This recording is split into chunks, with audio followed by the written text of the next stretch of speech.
ఒక మనిషికో ఓ ప్రేమనో ఓ గౌరవమో ఓ మర్యాద ఏర్పడటం అంటే అది పూర్వజన్మలో మనకు ఉన్నటువంటి సుకృతం తప్ప మరొకటి కాదు. అందుకని మీ అందరూ కూడా ప్రేమగా ఆనందంగా హాయిగా బ్రతికేటువంటి ప్రయత్నం చేయండి. ఎవరి యందు ఎవరు కోపతాపాలు పెట్టుకోకూడదు. దాపల వలపల ఎట్లు అని రెండు ఉంటాయి. పోయినసారి కూడా ఈ ప్రస్తావన వచ్చింది అనుకుంటున్నాను నేను, మరి చెప్పానో లేదో గుర్తులేదు. తెలుసా ఇప్పుడు అరక దున్నటానికి రెండు ఎట్లు కడతారు. కుడి పక్క ఉన్నది దాపల, ఎడవ పక్క ఉన్నది వలపల అని పేరు. నేను విన్నా మా తాతగారు చెప్తే. నిజమేనా కాదా? దానికి వాళ్ళ ఇద్దరు గట్టిగా పట్టుకొని లాగుతున్నారు.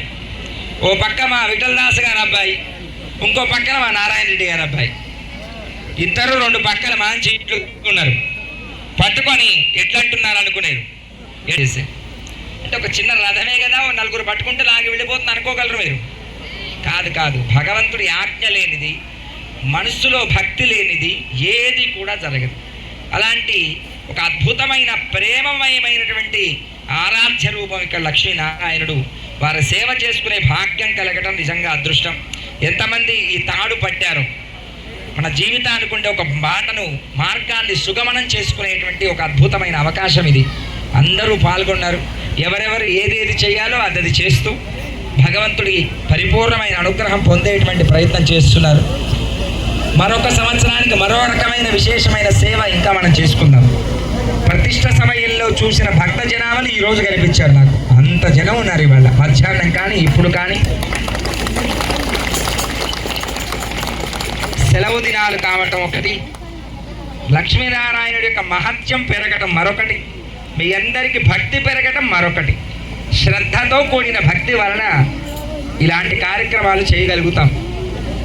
ముందు ఇలా చుట్టుపక్కల గ్రామాలకు ఎప్పుడప్పుడు లక్ష్మీనారాయణపురం వెళ్ళి జాతరలో పాల్గొనాలి అన్నంత గొప్పగా ఈ పక్కన 100 షాపులు, ఈ పక్కన 100 షాపులు అంగడిలాగా జాతర జరిగేట్టుగా ఈ క్షేత్రం వర్ధిల్లాలి అని మనసారా ప్రార్థిస్తున్నా భగవంతుడిని.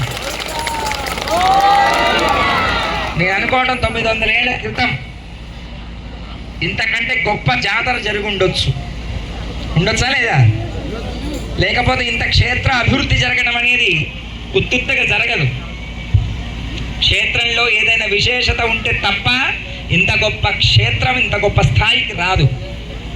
ఇంత త్వరగా అంటే 7 ఏళ్లలోనే ఇంత గొప్ప స్థాయికి వచ్చింది అంటే మీ అందరి శ్రమ, మీ అందరికి ఉండేటువంటి భక్తి విశ్వాసం. ఈ భక్తి వింటున్నారు కానీ ఆచరించట్లే కొంతమంది. మనందరం అనుభవిస్తూ ఉంటాం. ఆ అనుభవము అందరికీ ఆపాదింపబడి అందరూ పుణ్యకర్మలు ఆచరించేటువంటి స్థితికి చేరుకోవటమే ఈ సత్సంగం యొక్క లక్షణం. ఇంతకు మించి మరొకటి ఏమీ లేదు.